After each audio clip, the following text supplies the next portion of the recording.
Lecture de la lettre aux Hébreux chapitre 5. Chaque grand prêtre est choisi parmi les êtres humains. Il est chargé de servir Dieu en leur faveur. Il offre les dons et les sacrifices pour les péchés. Le grand prêtre a lui-même beaucoup de faiblesses.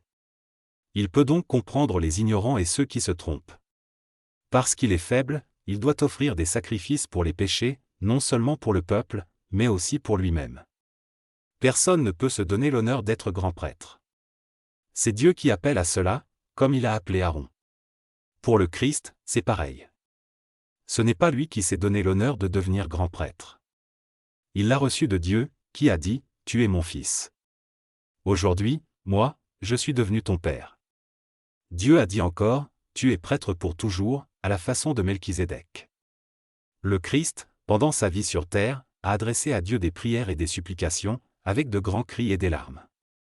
Il a prié Dieu, qui pouvait le sauver de la mort. Et Dieu l'a écouté, parce qu'il est resté fidèle. Le Christ est le Fils de Dieu, c'est vrai, mais par toutes ses souffrances, il a appris à obéir. Dieu l'a rendu parfait. Alors maintenant, ceux qui obéissent au Christ reçoivent par lui le salut qui dure toujours. Oui, Dieu l'a établi grand prêtre à la façon de Melchisédek. Le danger d'abandonner la foi.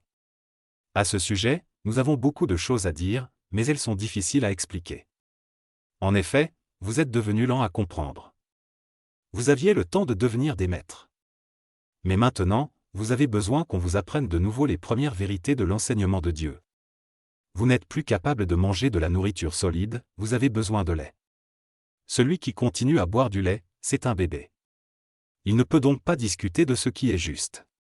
Par contre, la nourriture solide est pour les adultes. Par leur expérience, ils ont entraîné leur conscience à faire la différence entre le bien et le mal.